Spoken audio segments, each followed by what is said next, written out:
This video provides an overview of rheumatic heart disease, RHD, and pregnancy.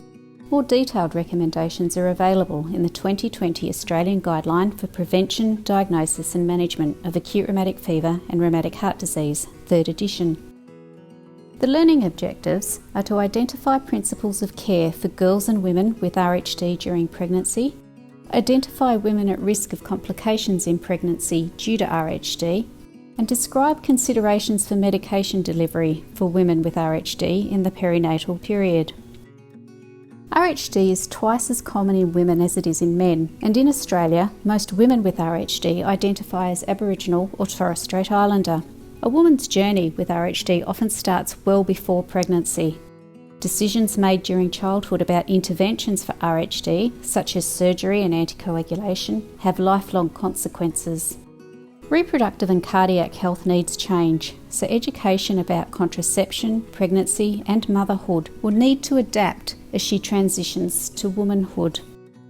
Good Care acknowledges the importance of birthing on country and working in culturally safe partnerships with the woman and her family. Primary health services play a crucial role by providing continuity of care as the young woman matures. Many women with RHD can safely conceive and have children. So who are most at risk of complications during pregnancy?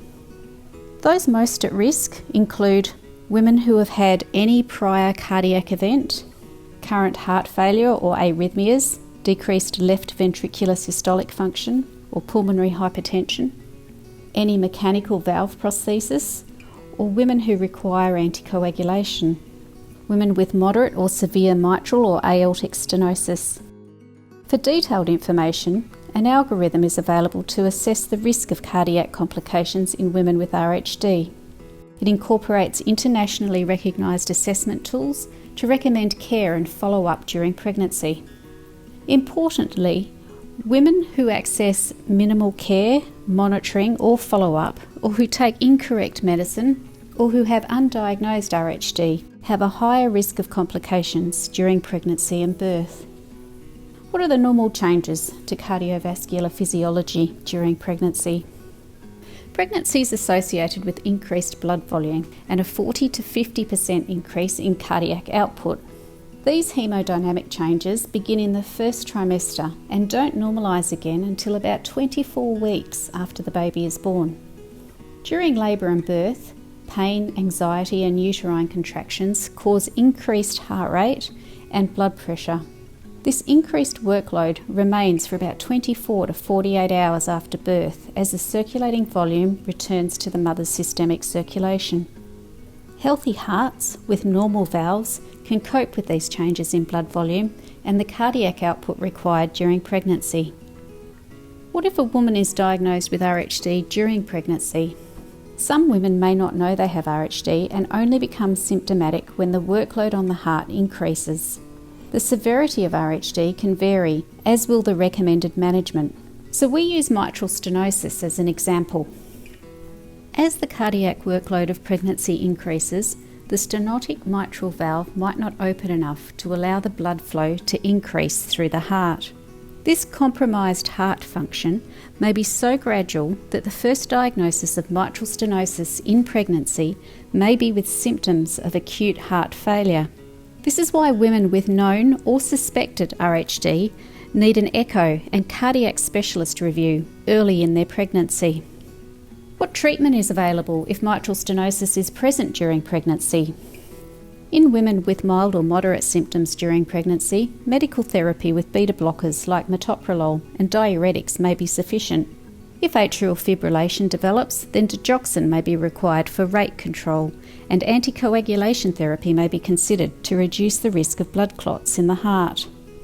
If a woman is already on medication, such as ACE inhibitors, ARBs, ARNIs, MRAs, or ivabradine, then these should be reviewed as soon as pregnancy is confirmed. If mitral stenosis is moderate or severe and symptomatic during pregnancy, then percutaneous balloon mitral valvuloplasty, or PBMV, may be performed to widen the mitral valve. The timing of this procedure requires multidisciplinary team consultation. How does mitral stenosis affect the woman during labour and birth? We know that a stenotic mitral valve can inhibit the cardiac output required. During labour and birth, early epidural administration can help by limiting pain, therefore reducing tachycardia and the hypertensive responses that can lead to heart failure. In women with significant valvular disease, the use of diuretic therapy may be necessary. What are the implications of a prosthetic heart valve for women who are pregnant? There are no other significant risk factors. Most women with normally functioning bioprosthetic valves tolerate the changes during pregnancy well. However, mechanical valves increase the risk of life-threatening thrombosis. This is a complication of inadequate anticoagulation. So what are the considerations for pregnant women on anticoagulation therapy? Anticoagulation therapy poses a risk to both the mother and the fetus. However, taking the wrong or taking no anticoagulant poses the highest risk to a woman and her infant. So anticoagulation therapy must be closely monitored and adjusted during pregnancy. Some women know that warfarin can harm their unborn child and may not take it while they are pregnant. Low molecular weight heparin is safer for the fetus, but it increases thromboembolic complications for the mother.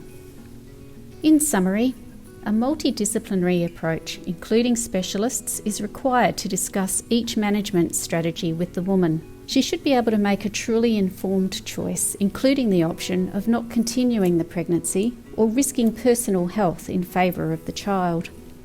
Important actions to support perinatal health in women with RHD are an early echo and cardiology review as soon as pregnancy is confirmed, continuation of secondary prophylaxis, culturally safe, coordinated care that encourages close monitoring with the woman and the baby, modification of cardiac medications and anticoagulants as required, clear communication with the woman and her family throughout pregnancy and after the birth of the baby, including after discharge from the birthing facility, and clear communication between primary and tertiary health services. With good care, many women with RHD can safely conceive and have children. More information is available in the Women and Girls chapter of the 2020 Australian Guideline for Prevention, Diagnosis and Management of Acute Rheumatic Fever and Rheumatic Heart Disease.